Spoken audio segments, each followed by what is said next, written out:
hii kuungana na Watanzania kutoa pole za dhati kwa Katibu Mkuu wa Baraza la Maaskofu Katoliki Tanzania TEC, ndugu yetu Padri Dr. Charles Kitima, familia yake, Baraza la Maaskofu Katoliki Tanzania na watu wengine ambao wanakumbwa na matukio ya kihalifu. Kwa niaba yangu binafsi, kwa niaba ya Wizara ya Mambo ya Ndani ya Nchi na vyombo vyake vya usalama, tunalaani vikali shambulio hilo la kinyama dhidi ya kiongozi wa dini, kwani tunatambua na kuthamini mchango mkubwa wa viongozi wa dini katika kudumisha amani, mshikamano wa kijamii na maadili ya taifa letu. Tunamwombea Padri Dr. Charles Kitima uponaji wa haraka na urejeaji salama katika majukumu yake muhimu kwa taifa letu. Kama wote tunavyofahamu, wizara yetu ndiyo yenye jukumu la kusimamia usalama wa raia na mali zao, na kazi hii hufanywa na vyombo vya usalama ili kuhakikisha nchi yetu inaendelea kuwa katika hali ya amani, utulivu na usalama. Nichukue nafasi hii kukemea vitendo vyote ambavyo vinaonyesha ishara yoyote ile ya kutaka kuingiza taifa letu katika vurugu. Hili kamwe halikubaliki, halivumiliki, na tutachukua hatua kali sana za kisheria. Kumekuwepo na waraka feki leo mchana uliosambazwa kwenye mitandao ya kijamii ukidaiwa ni waraka wa Baraza la Maaskofu Tanzania. Baraza la Maaskofu Tanzania kupitia taarifa yake kwa umma imekanusha kuwa waraka huo haukutolewa na TEC na kuwataka wananchi, waumini na watu wote wenye mapenzi mema kupuuza kabisa waraka huo. Wizara ya Mambo ya Ndani ya Nchi inakemea vikali na kulaani tukio hili lililofanywa na watu waovu na wenye nia ovu ya kuchonganisha kanisa na serikali. Wizara kupitia vyombo vyake vya usalama itafanya uchunguzi wa haraka ili kuwabaini wahalifu walioandaa taarifa hii, kwa kuwa huu ni uchochezi na uhalifu kama ulivyo uhalifu mwingine, na pia ni kutumia mitandao ya kijamii vibaya. Ninakemea vikali vitendo vyote vya kuharibu taswira njema ya nchi yetu kwa kufanya vitendo vya kudhuru watu na kuchapisha taarifa zinazochonganisha madhehebu ya dini hapa nchini. Naliagiza Jeshi la Polisi kumtafuta kwa haraka yule mtu aliyetweet kwenye mitandao ya kijamii kwamba siku za Kitima zinahesabika.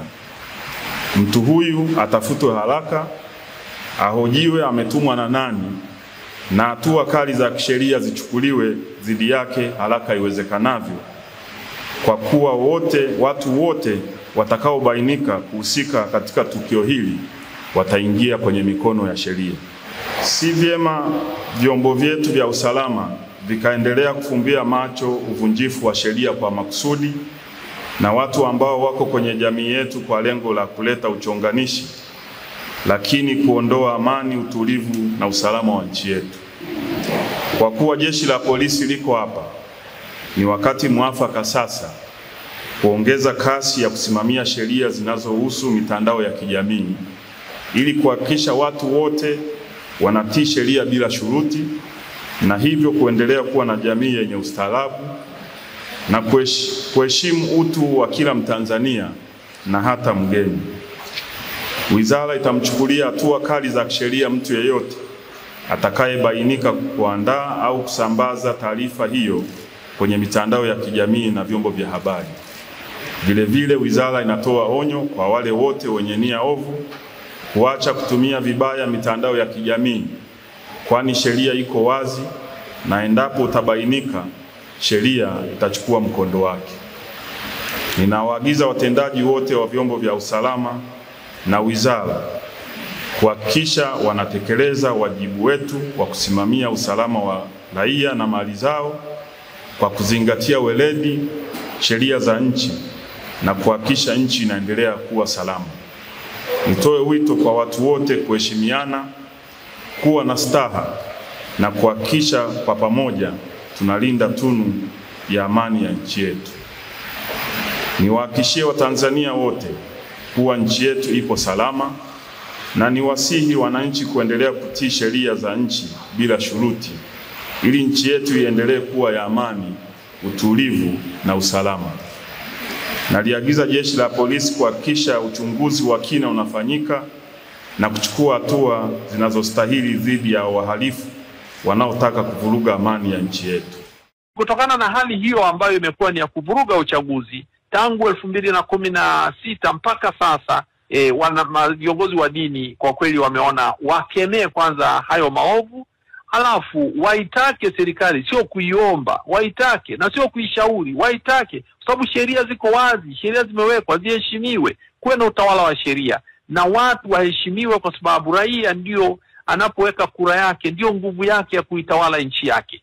Sisi kazi yetu kama kanisa ni kukemea uovu, kuiba kura za wananchi, kupeleka kura zisizo halali, feki, kumtangaza mtu ambaye hajapata kura nyingi na mwache nyingi. Huo ni uovu na ni kazi ya shetani, sio kazi ya Mwenyezi Mungu. Na Watanzania wote hawajakubaliana hilo katika sheria zao.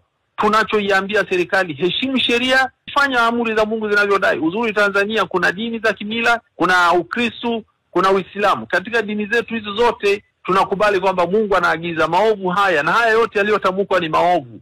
Na hapo hamna siasa. Tunasema maovu haya yaachwe. Hatujawaambia wamchague huyo, wachague chama hiki. Tutakaposema chagua chama hiki acha chama hiki, hapo ndio tutakuwa tumeingia kwenye siasa. Lakini tunaposema acha kuiba kura za mwenzako, acha kuvuruga kura ya raia aliyempigia huyu, ihesabu pale pale, na usipoihesabu pale, huo ni uovu, ni ushetani, ni dhambi na lazima iachwe. Na huyo mtu anayefanya hivi anajua kabisa atawajibika mbele ya Mwenyezi Mungu. Unasababisha watu wanauawa, unasababisha watu wanatumia muda mrefu kupanga foleni kupiga kura, alafu wewe unajua umeshapanga watu wako.